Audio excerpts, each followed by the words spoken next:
Welcome back. In part one, we covered Nikki's early life, education, and starting from McDonald's all the way to Hexagon FM, her entry into FM industry, women in FM, IWFM, and the three things not many people know about Nikki. Now let's talk about Nikki's hobbies and interests. Nikki, welcome back.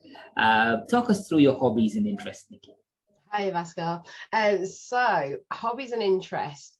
So I used to have loads of hobbies before I adopted my daughter, and now I don't even get 5 minutes for myself, let alone any hobbies. But I've got a keen interest in sewing. I enjoy sewing. I wouldn't say I'm particularly brilliant at it, but because I have to concentrate at it, it allows me to shut everything else off in my mind, which is good.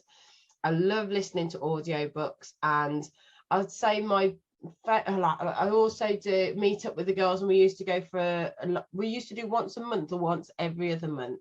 We go and meet up and do something like craft related, just so that you're using a different side of your brain. It's a good chance to chat and catch up and stuff. So we've done anything from glass fusing to painted glass to copper key rings and stuff like that, and it's really nice to just get away and do something different. I love cooking, and actually getting out there with that. We've got a cockapoo, Ruby, and we like to get out in fresh air and just go for walks and stuff like that. So that's one of the things that we can still do now that I've got my daughter. So really, I think that you are right. I think as we progress in our life, as you rightly said, when you are in your early 40s, we just have to readjust into what's even more important. And I'm glad that you have a cockapoo and then your daughter, and then you're still sewing and stuff. Anything interesting that you sew that you were like so proud of yourself? You know what, I did it, or what type of things do you sew?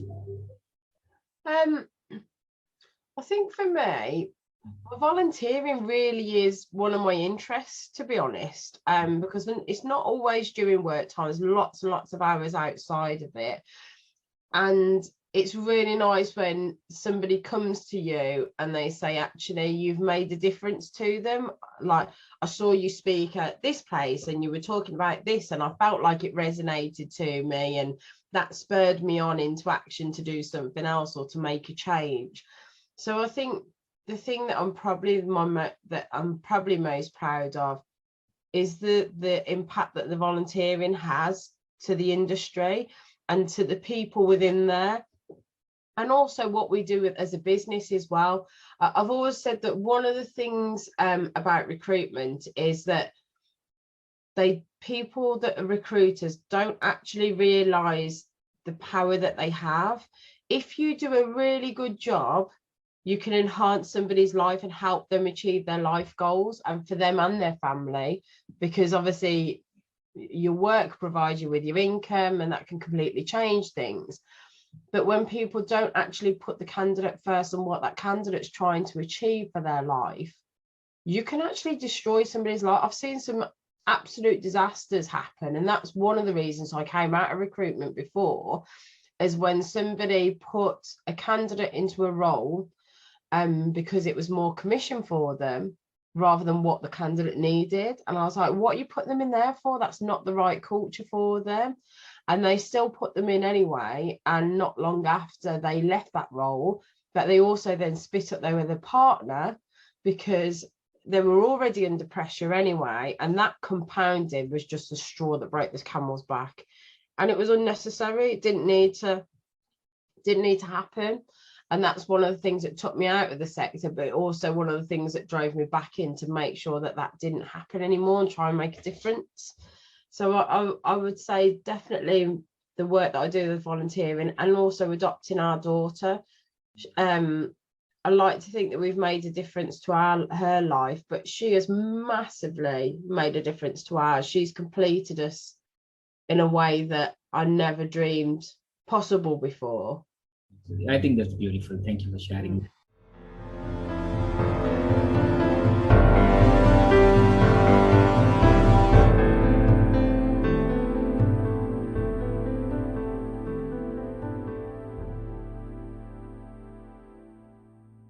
As you rightly said, we could be proud of so many things, but it's a relationship that we inherit or we create gives us the fulfillment in our life. And I'm glad that you continue to build new relationship and sustain your existing and old relationship. Keep doing it. Officially, we are entering what we call random rapid fire questions rounds. There is no right or wrong answers.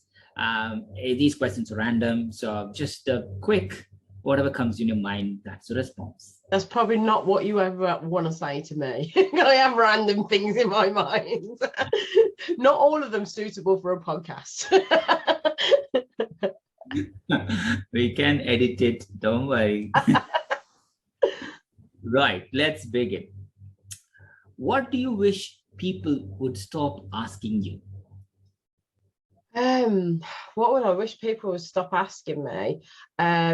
I would have said before we had my daughter, when you're going to have kids, because when you really want to have kids and it's not happening or you've lost a child, that's actually a really painful question to be on the receiving end of without having to explain the whole history.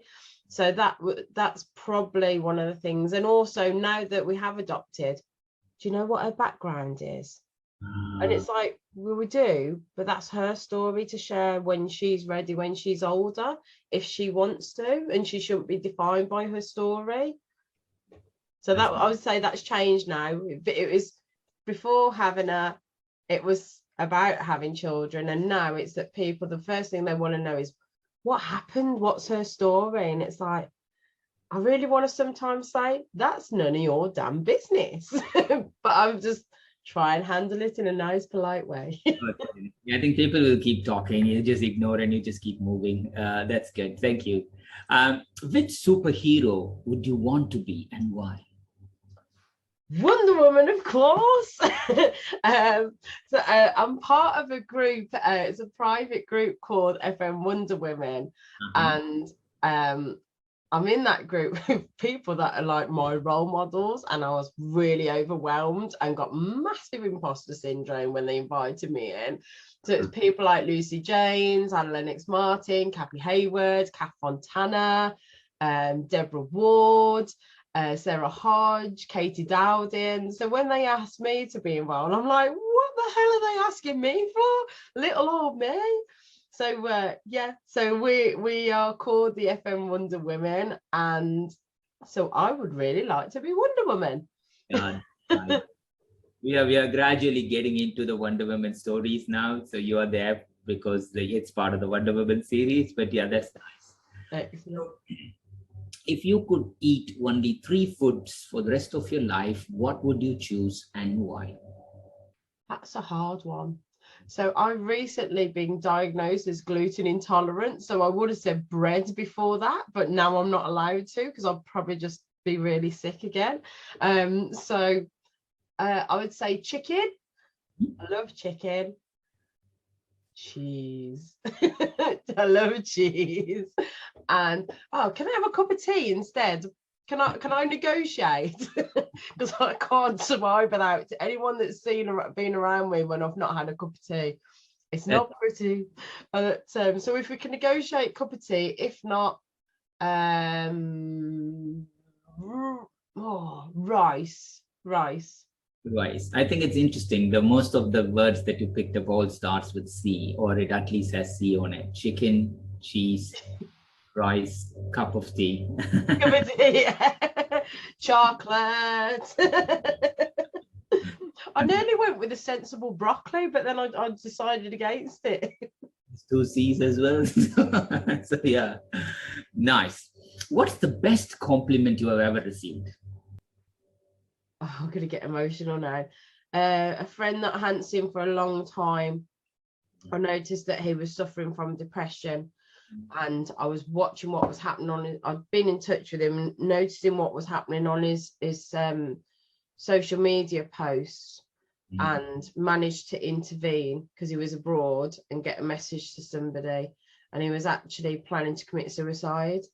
So for him to say that your intervention saved my life and made a change, I would say that that was the biggest compliment for me. That's amazing. I mean, like, I hope he's doing okay, and thank you. He's doing really well now, actually. He's actually an ambassador for mental health, as is his daughter, and he's doing really, really amazing things now. So, yeah, I would say that's definitely the best compliment, better than any other accolade, is knowing that you've been able to save somebody's life. Is I don't think anything's going to beat that, to be fair. Or hearing my daughter say, "Mommy, I love you." So. That's beautiful, Nikki. I think sharing our life moments, even 5 minutes or even 2 minutes or 30 minutes, matters, because that's the memory that people have on us. And if they need support, and if you're there in your phone book, if they know that they can reach out to you, that's absolutely. I try and pick up my phone whenever possible, but I would hate to think that I missed a call like that and I could have made a difference. Sometimes people just need to know that you're with them, and that you hear them, and that they're held. 100%, Nikki. Thank you for sharing that, Nikki. Nikki, would you rather lose the ability to write or the ability to speak? Oh, but do you really need to ask me that? Pascal, I'm the biggest bloody chatterbox in the industry. Yeah, writing can go. It's underrated. Writing can go. I could talk to somebody and then persuade someone else to write for me. So. I know it's only after I asked the question I realized I should have erased it. Yeah.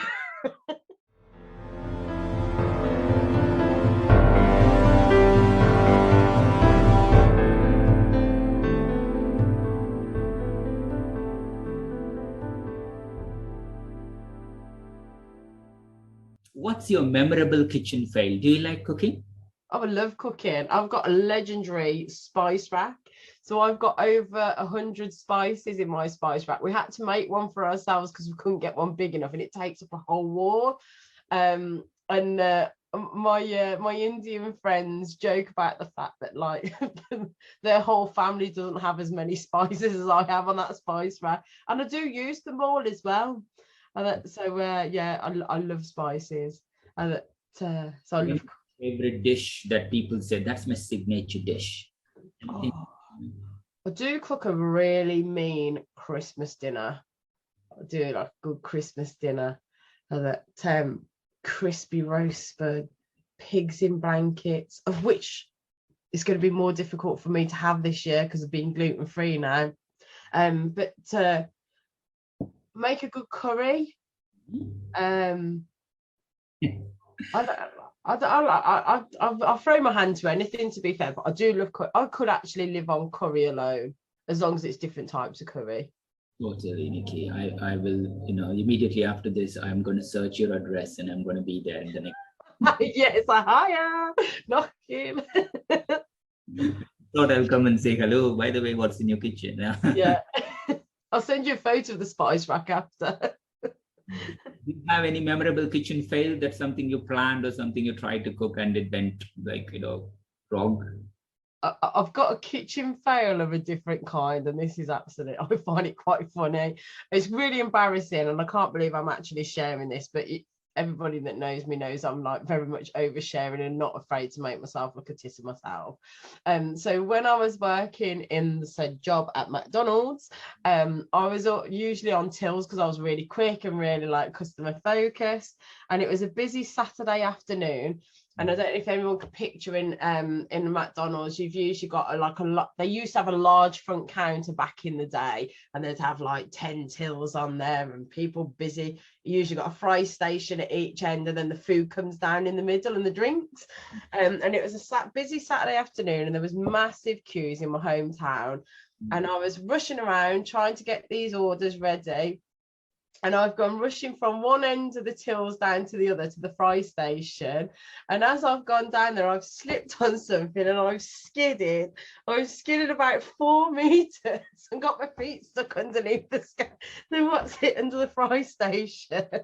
And the only thing that I could do, I was like, oh crap, what am I going to do now? So I just stood up and took a bow because everyone was laughing. I thought there was nothing else that I could do. Like, I wasn't going to run off. I just took a bow and just took it on the chin. So I think that's probably better than any of my other kitchen fails, to be fair. That's really funny, and thank you for sharing. I mean, like, yeah, we all have done one or two silly things. I'm glad that you actually shared that. So, Nikki, I know you like songs as well. What's your favorite pop group, or what songs do you listen to? And if we kind of have a theme song for your life or theme song for you, that's the song that we play when you enter any room or any event or anything, what would be that song? I think my song would definitely be Saya Titanium.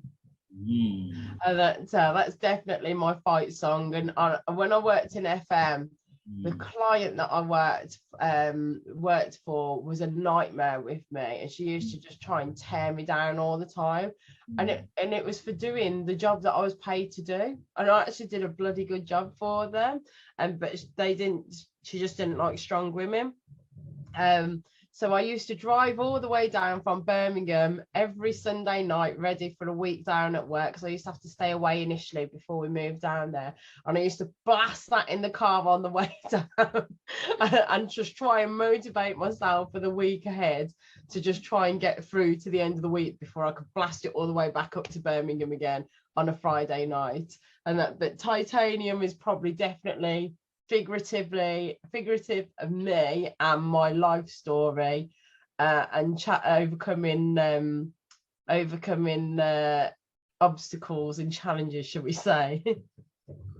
Nice, definitely. We will see whether we could play that part of this podcast as well. So, who haven't you seen or talked to in a long time, and we hope that they're doing okay? Oh, let me think. I would say Liz Kentish. I was really hoping that she was going to be there last week at the Magenta party. Liz, I call Liz Mama FM. I nicknamed her Mama FM because she's always looked out for me. She's been a massive inspiration, and she's just got such a lovely, positive, calming nature. And of course, obviously, she was the toe up my backside to start my business. But I've not seen Liz for a little while. She's been super busy. I know she's jet setting off with her international clients. But I've been blessed to see David instead, her husband. So I often bump into David because he's chair of people management SIG, and he was at the party last Thursday as well. So Liz, so if you're listening, Liz, I love you, thank you for everything, and keep being you, and I'm sending you a big hug, and we need to meet for lunch very soon, but I'm not starting another business before you start. Thank you, Nikki. I'm sure Liz will be listening. Nikki, I think would you rather time travel to the past or to the future? I would say the past, so that I could try and change some of the bad things and lessen the impact, or try and see some of the things that we maybe could have prevented had we have behaved in a different way. We could definitely sort out Putin, couldn't we? Definitely. So what do you get every time you go for grocery shopping? Oh, dairy-free milk and gluten-free bread now, because I can't have dairy or gluten, and tea bags. I always get something for my husband as well, so I like to just surprise him with a little treat, and it might just be like a random chocolate bar that I know he likes. He's got quite a sweet tooth, or a little cake or something that I know that he just might enjoy.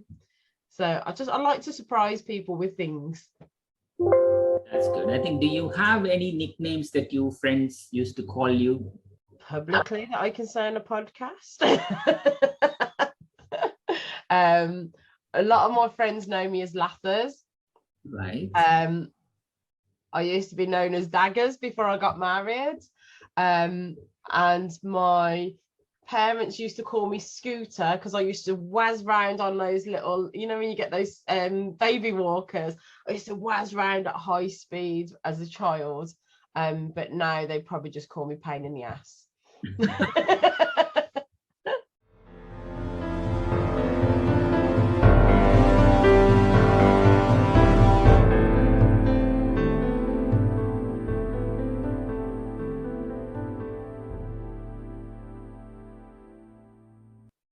That's the end of the random rapid fire question round. Thank you. And who are the people who have been the most influential in your life and career?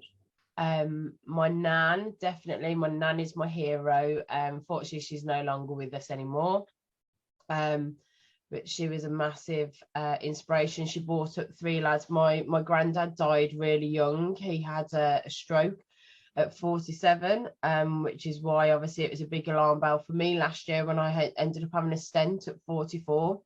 So she brought her 3 boys on her own and never ever even entertained meeting anybody after that. And then career wise, Joy Donnell, my old boss when I was in FM, she was an awesome boss because she really stretched me and set me free to just have a go at things and make me realize what I was actually capable of if somebody took the barriers away. And then people like Lucy James, Liz Kentish, Anne Lennox Martin, Julie Cortens, and people like that, Deborah, that have really helped inspire me and provide me that safe space where if I ask a question that they will always help. And many of those have actually become personal friends now as well. But they were the people that I looked up to when I joined the industry. And I remember seeing Liz on the stage when I went to my first conference, and I was like, when I grow up, I want to be like her. And I never ever dreamed that one day I'd actually be chair of Women in FM.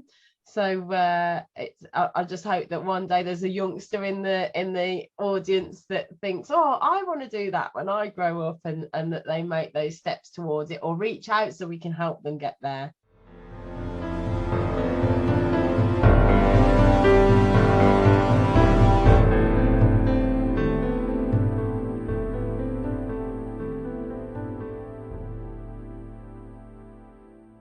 That's nice. Totally. I'm glad that you have lots of abundance in your life, Nikki, and continue to build even more abundance. That's great. Nikki, what advice would you give an FM professional or anybody who would like to pursue a career in the industry? I would say get out there and build your network. Your network is your net worth, and it will be your source of support. It will be your source of inspiration, of knowledge. Never be afraid to reach out to people, because there are so many people out there that are feeling exactly the same. I would say to people to get as many books out and listen to read as many things as you can. Get along to as many events, listen to as many podcasts, videos, etc., and just get yourself a thirst for knowledge. But ask other people, how are they dealing with things? Could you go and have a look around their building? Because we're such a welcoming sector that people are always happy to open their door for a cup of tea and for you to go and have a little look around site. Together we're all stronger. So always reach out to people, share experience, and always be prepared to pay it forward. So if somebody helps you and they give you knowledge, I always say to people, if everyone's like, oh, how can I repay you? I'm like, all I ask is that you do the same for somebody coming up through the ranks. Reach out the hand of friendship to them, help support them, and then ask them to pay it forward to somebody else coming into the industry. So always pay it forward. That's beautiful. Thank you so much for that. Nikki, successful career, beautiful family, respectable position in both the FM industry and outside in your own area, lots of love and support within the community. What are you looking forward to in the immediate future? What's next for you? So I'm looking forward to further building the Hexagon brand. We are going to be on the lookout for more consultants. So if there's any recruiters or anybody that would like to try recruitment that knows the industry, I would like to hear from them. But I'm super excited about doing the conference in September. It's the first one outside of London where we've done the full day conference there. And also we've got lots and lots of events that we're planning for both Midlands and IWFM at the moment. So we're hoping to get those all onto the website next week. So I look forward to reconnecting with everybody and seeing people face to face. Totally, Nikki. I think if there is anything me or my team can help, let us know. I think continue to inspire us, Nikki, and look after yourself, balance your time between your lovely daughter and Hexagon and all your volunteering activities. Wish you, your family, all the good health and happiness. Thanks for joining. And I'll definitely see you very soon. Brilliant. Thanks for having me. Have a great day. Thank you, Nikki.